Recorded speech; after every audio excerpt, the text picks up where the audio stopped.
وہ علم جو خاص غیب کا علم خاص اللہ کی صفت ہے، یہ 85 ہے۔ یہاں پر فرماتے ہیں مولوی ولایت حسین کی روایت ہے کہ حکیم صاحب جو اعلیٰ حضرت کے مرید امبالہ کے رہنے والے بندہ کے ساتھ سفر حج میں شریک تھے، فرمانے لگے جس زمانے میں مولانا گنگوہی جیل خانہ میں بند تھے، اعلیٰ حضرت صاحب ایک دن فرمانے لگے میاں کچھ سنا کہ مولوی رشید احمد کو پھانسی کا حکم ہو گیا۔ کسی نے آ کر حضرت کو اطلاع دی کہ حکومت نے رشید احمد کو پھانسی کا آرڈر جاری کر دیا۔ خدام نے عرض کیا کہ حضرت کچھ پتہ نہیں، ابھی تو کوئی خبر نہیں آئی۔ فرمایا ہاں حکم ہو گیا چلو۔ یہ کہہ کر اٹھے، باہر آئے، اور برسات کا زمانہ تھا۔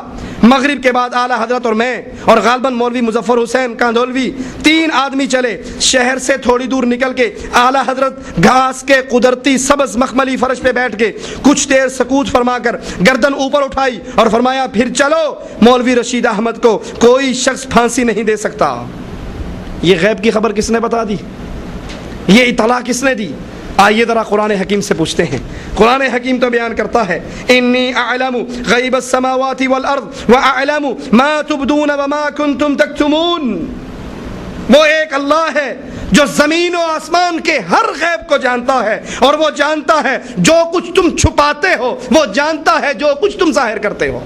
بظاہر پولیس والے آرڈر جاری کر رہے ہیں اس کے پھانسی کے، لیکن حضرت کچھ دیر مراقبہ کرتے ہیں۔ مراقبہ کرنے کے بعد براہ راست اس کو اللہ کی طرف سے اطلاع ہو جاتی ہے، وحی ہو جاتی ہے کہ نہیں، رشید احمد کو کوئی پھانسی نہیں دے سکتا۔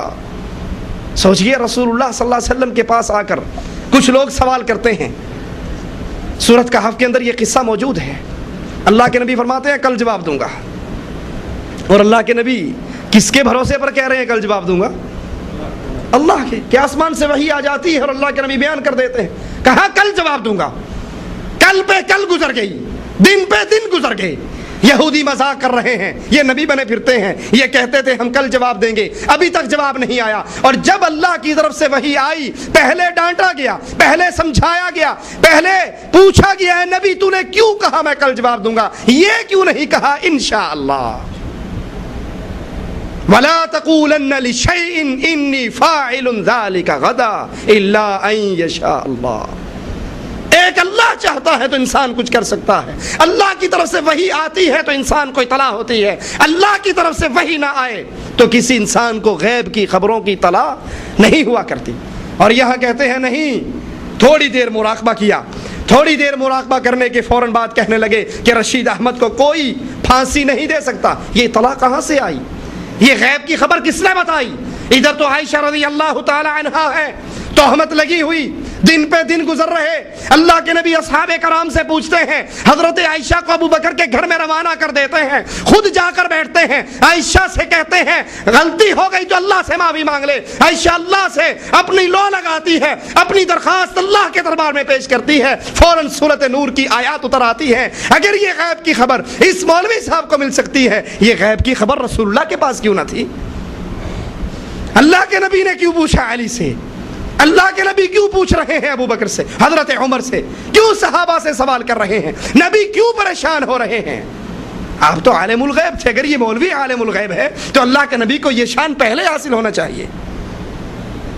صفحہ 93 ہے۔ اس کے بعد اس کے ساتھ ہی روحانی فیضان اور قلبی توجہ سے تاریخ دلوں کی ظلمت نکالتے، زنگ آلودہ دلوں کو صاف کرتے۔ بعض اوقات حلقہ کا حلقہ محو حیرت ہو جاتا اور جلسہ کا جلسہ آسمانی سکینت کو اپنے دلوں پر محسوس کرتا۔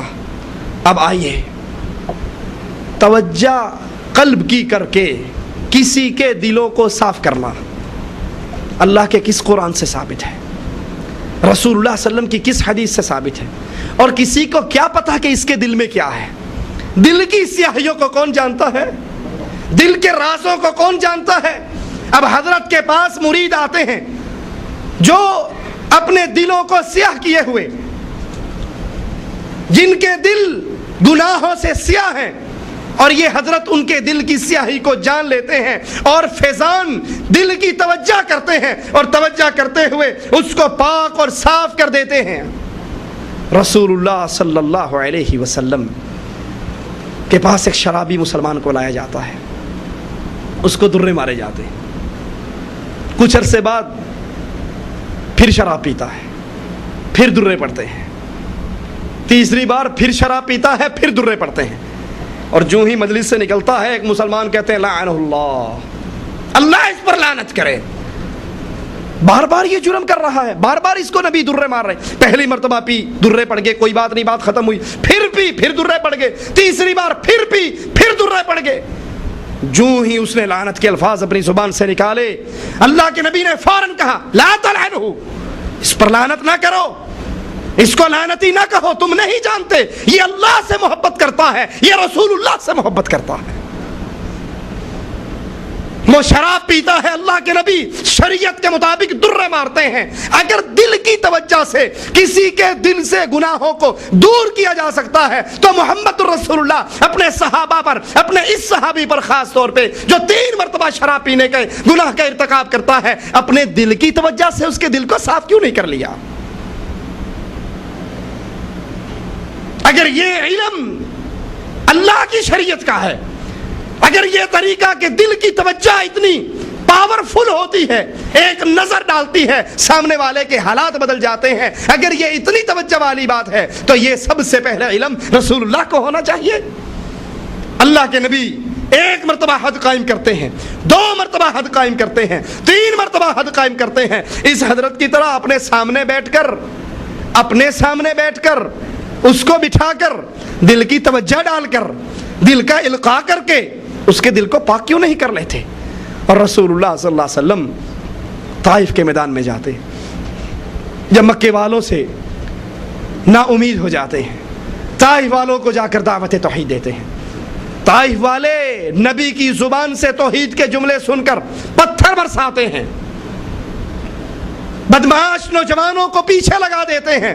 اگر یہ دل اتنی بڑی طاقت ہے، اس کے اندر اتنی قوت ہوتی ہے کہ دل کی توجہ سے دوسرے کے دلوں کی حالت کو بدل دیا جاتا ہے، تو اللہ کے نبی نے اہل طائف کے سامنے بیٹھ کر اپنی دل کی توجہ سے ان سارے طائف والوں کے دلوں کو کیوں نہ پھیر لیا؟ جب ان کے اوپر پہاڑوں کا فرشتہ اترا، جبرائیل آئے، اللہ کے نبی اجازت دیجئے، یہ پہاڑوں کا فرشتہ میرے ساتھ ہے، اہل طائف پر ان پہاڑوں کو اٹھا کر ڈال کر پیس کے رکھ دیں. اللہ کے نبی نے کہا نہیں، اللہم اہد قومی فانہم لا یعلمون، اے اللہ میری قوم کو ہدایت دے دے، میری قوم میرے مقام کو نہیں جانتی. جبرائیل میں رحمت بن کر آیا ہوں، میں رحمت للعالمین ہوں، انہوں نے مجھے مارا ہے، کوئی بات نہیں، مجھے اللہ سے امید ہے ان مارنے والوں کی پشتوں سے جو نسل نکلے گی وہ ضرور لا الہ الا اللہ کا اقرار کرتی رہے گی. تو آپ نے بیٹھ کر دلوں سے وہاں توجہ کیوں نہیں کر دی؟ اور پھر یاد کر لیجئے رسول اللہ صلی اللہ علیہ وسلم کا فرمان، من کذب علی متعمدا، جس نے جان بوجھ کر اللہ کے نبی علیہ الصلوۃ والسلام پر جھوٹ باندھا، وہ اپنا مقام جہنم بنا لے. اب صوفیہ اپنے حال کا ثبوت دینے کے لیے نبی پر بہتان باندھ رہے ہیں. یہی صفحہ 93 ہے. فرماتے ہیں ایک حدیث آئی جس کا مضمون یہ تھا، حضرت صلی اللہ علیہ وسلم منبر پہ چڑھ کر خطبہ شروع کیا، اور کیف کے اندر، کیف ایک حالت ہے نا ان صوفیہ کی،